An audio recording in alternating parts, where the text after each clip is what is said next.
Good morning, students. Today we will read the supplementary reader, Vistas. Its first lesson, the third level, written by Jack Finney. In this story, the writer wants to convey that the life of modern man is full of insecurities, tensions, and worries. He is unable to cope with the tensions and worries of modern life. So, he wants to escape and run away from the hard realities of life. But things were pretty nice and peaceful in the earlier times. People did not suffer from tensions. They lead a simple and carefree life. They did not entertain fanciful and unrealistic ideas. They were neither dreamers nor escapists. They lead a contented life, means they were happy. Now, before starting the lesson, let me explain you the summary part of this lesson. Jack Finney, in this lesson, Jack Finney gives us a seemingly impossible idea of going back in time at the reality level. On one of his visits to the Grand Central Station, the narrator Charlie has a curious experience on the third level of the station. He comes to see everything and everybody belonging to the last century, the 19th century. The third level is not existent in reality, but Charlie went there. It seems to be a means of escape for him. To whom? To Charlie. Here, his psychiatrist friend, whose name is Sam in the story, tells him that he wants to escape from the harsh realities of the world. The problem arises only when he means Sam, his psychiatrist friend himself reports to have gone back to Galesburg of 1894 from the third level. It's an interesting story. Now, I'm starting. The third level by Jack Finney, first page. The presidents of the New York Central and the New York, New Haven and Hartford railroads, these all are the main railway stations of New York. New York Central and the New York, New Haven and Hartford railroads will swear means to take an oath, on a stack of timetables. Stack means pile of timetables, that there are only two. Means that there are only two levels. But I say there are three, because I have been on the third level of the Grand Central Station. Yes, I have taken the obvious step. Obvious means clear step. I talked to a psychiatrist friend of mine, among others. I told him about the third level at Grand Central Station, and he said it was a waking dream wish fulfillment. Waking dream means a daydream. He said I was unhappy. The meaning of unhappy is very sad. My psychiatrist friend Sam told me that I was very sad. That made my wife kind of mad. But he explained that he meant the modern world is full of insecurity, fear, war, worry, and all the rest of it. And that I just want to escape. Well, who doesn't? Everybody I know wants to escape, but they don't wander down into any third level at Grand Central Station. But that's the reason, he said, and my friends all agreed. Everything points to it, they claimed. Points to it here has a different meaning. Everything points to it means everything leads to or reaches to a conclusion. My stamp collecting, for example, that's a temporary refuge from reality. Refuge means shelter. Well, maybe, but my grandfather didn't need any refuge from reality. Things were pretty nice and peaceful. Next page. In his day, from all I hear, and he started my collection. Collection, the hobby of stamp collection. It's a nice collection too. Blocks of 4 of practically every US issue, first take covers, and so on. Let me explain what the first day covers are. When a new stamp is issued, whenever, when a new stamp is issued, stamp collectors buy some and use them to mail envelope to themselves on their own addresses on the very first day of the sale. The postmark on the envelope proves the date of issue of the stamp. The envelope having blank paper is called first day cover. This envelope is never opened. So, President Roosevelt collected stamps too, you know. Anyway, here's what happened at Grand Central. One night, last summer, I worked late at the office. I was in a hurry to get uptown to my apartment. Uptown means part of a town. I was in a hurry to get uptown to my apartment, so I decided to take the subway from Grand Central. Subway means an underground way from Grand Central because it's faster than the bus. Now I don't know why this should have happened to me. I am just an ordinary guy named Charlie, 31 years old, and I was wearing a tan gabardine suit. Tan gabardine is yellowish brown color suit and a straw hat with a fancy band. Fancy means colorful band. I passed a dozen men who looked just like me, and I wasn't trying to escape from anything. I just wanted to get home to Louisa, my wife. I turned into Grand Central from Vanderbilt Avenue. Vanderbilt, it's the name of the street. Vanderbilt Avenue, and went down the steps to the first level where you take trains like 20th century. Then I walked down another flight to the second level. Flight is the stair. Then I walked down another flight to the second level where the suburban trains leave from, ducked into an arched doorway. Ducked means bent down to get in. Ducked into an arched doorway heading for the subway and got lost. That's easy to do. I've been in and out of Grand Central hundreds of times, but I always bumping into new doorways and stairs and corridors. Bumping means to meet by chance into new doorways and stairs and corridors. Once I got into a tunnel about a mile long and came out in the lobby of the Roosevelt Hotel. Another time, I came up in an office building on 46th Street, 3 blocks away. Sometimes I think Grand Central is growing like a tree, pushing out new corridors and staircases like roots. Next page. There is probably a long tunnel that nobody knows about, feeling its way under the city right now on its way to Times Square, and maybe another to Central Park. And maybe because for so many people through the years, Grand Central has been an exit, a way of escape. Maybe that's how the tunnel I got into. But I never told my psychiatrist friend about that idea.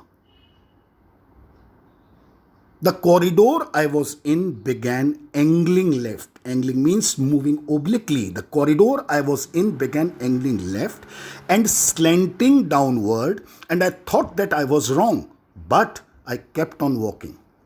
All I could hear was the empty sound of my own footsteps, and I didn't pass a soul.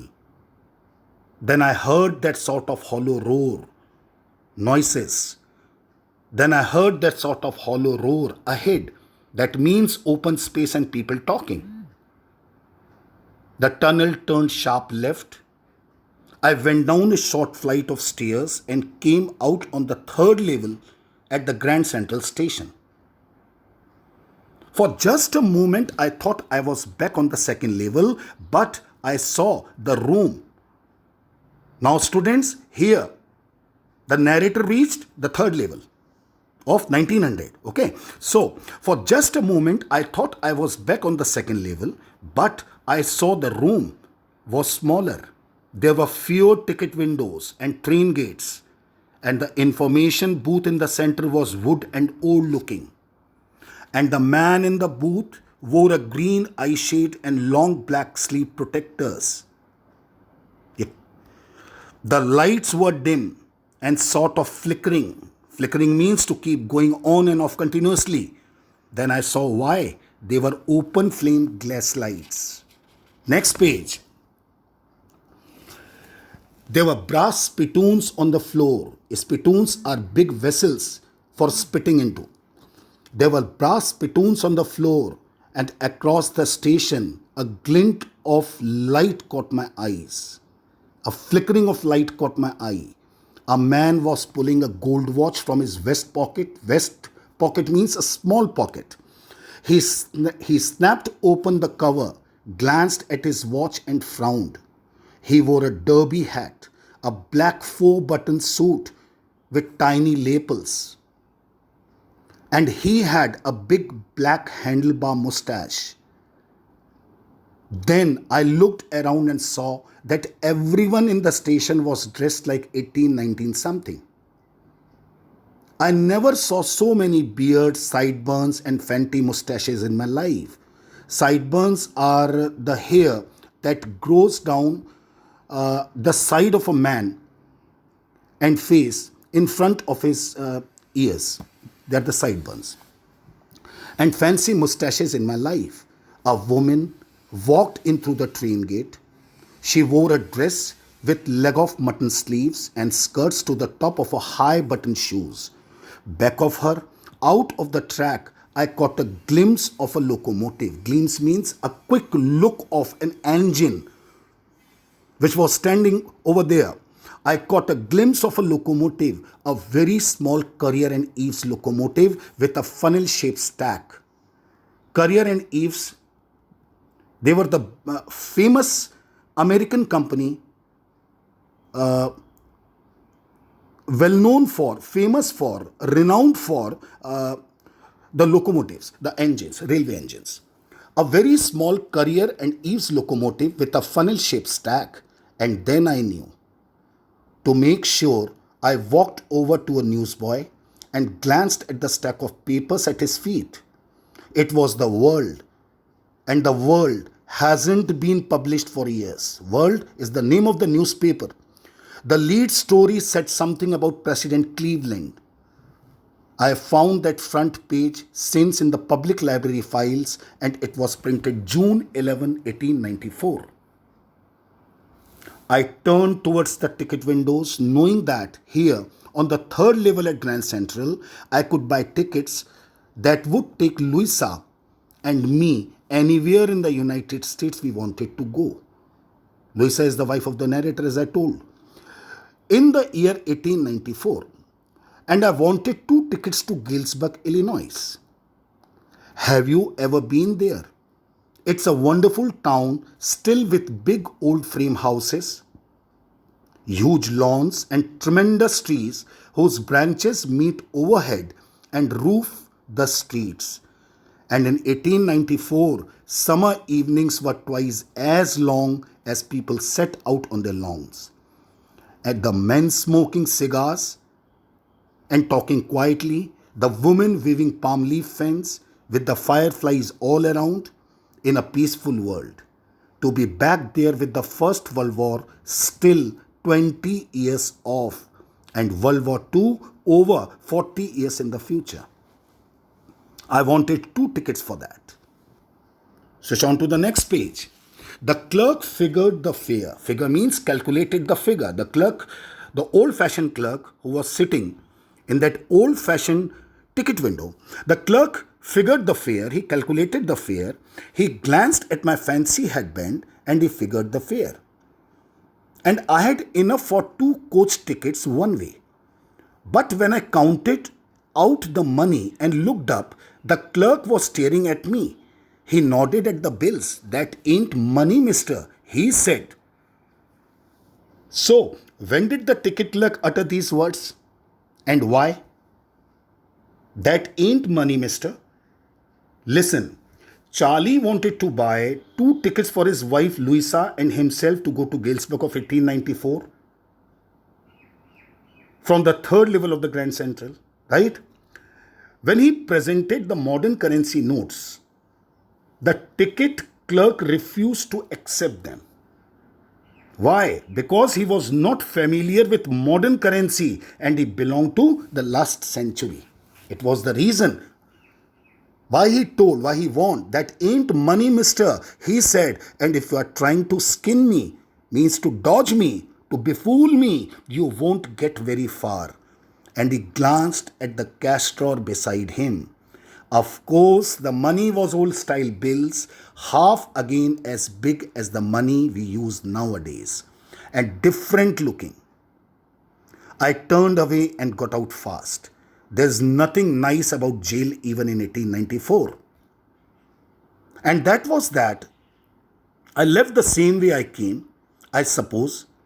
Next day, during lunch hour, I drew $300 out of the bank, nearly all we had, and bought old style currency. That really worried my psychiatrist friend Sam. That really worried my psychiatrist friend Sam.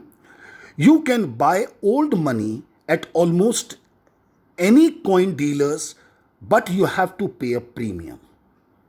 Premium means you have to give a higher amount, higher price than the normal one. But you have to pay a premium. My $300 bought less than 200s in old style bills. But I didn't care. Eggs were 13 cents a dozen in 1894. 1 cent is equal to 1 upon $100. Eggs were 13 cents a dozen in 1894. But I have never again found the corridor that leads to the third level at Grand Central Station, although I have tried often enough. Louisa was pretty worried when I told her all this and didn't want me to look for the third level anymore. And after a while I stopped. I went back to my stamps. But now we are both looking every weekend because now we have proved that the third level is still there. My friend Sam Wiener, the same the same psychiatrist friend of the narrator, my friend Sam Wiener disappeared. Nobody knew where. But I sort of suspected because Sam's a city boy and I used to tell him about Galesburg. I went to school there and he always said he liked the sound of the place, and that's where he is all right in 1894. Because one night, fussing with my stamp collection, fussing means to pay too much attention for a particular job. Because one night, fussing with my stamp collection, I found, well, do you know what a first day cover is? When a new stamp is issued, stamp collectors buy some, next page, and use them to mail envelopes to themselves on the very first day of sale. And the postmark proves the date. The envelope is called a first day cover. They are never opened. You just put blank paper in the envelope. That night, among my oldest first day covers, I found one that shouldn't have been there. Means Charlie was not expecting that first day cover which he found over there, which he was not expecting. I found one that shouldn't have been there, but there it was. It was there because someone had mailed it to my grandfather at his home in Galesburg. That's what the address on the envelope said. And it had been there since July 18, 1894. The postmark showed that. Yet I didn't remember it at all. Because the narrator found that envelope for the very first time. He felt them for the first time. Next, yet I didn't remember it at all. The stamp was a 6-cent, dull brown, with a picture of President Garfield. Do you know the name Garfield? The full name of President Garfield is James Abram Garfield. He was the 20th President of United States in the year 1881, with a picture of President Garfield. Naturally, when the envelope came to Granddad in the mail, it went right into his collection and stayed there till I look it out and opened it. The paper inside wasn't blank. It read, 941 Willard Street, Galesburg, Illinois, July 18, 1894. Charlie, I got to wishing that you were right. Then I got to believing you were right. And Charlie, it's true. I found the third level. I've been here 2 weeks. And right now, down the street at the Dali's, someone is playing a piano. And they are all out on the front porch singing, Seeing Nellie Home. And I'm invited over for lemonade. Come on back, Charlie and Louisa. Keep looking till you find the third level. It's worth it, believe me. And the note is signed Sam Wiener, the psychiatrist friend of narrator. At the stamp and coin store I go to, I found out that Sam bought $800 worth of old style currency that ought to set him up in a nice little hay, feed and grain business. He always said that's what he really wished he could do, and he certainly can't go back to his old business. Not in Galesburg, Illinois in 1894. His old business? Why, Sam was my psychiatrist. It's a very interesting lesson. So, thank you very much, students. I'll give you the question and answers later on. Thank you.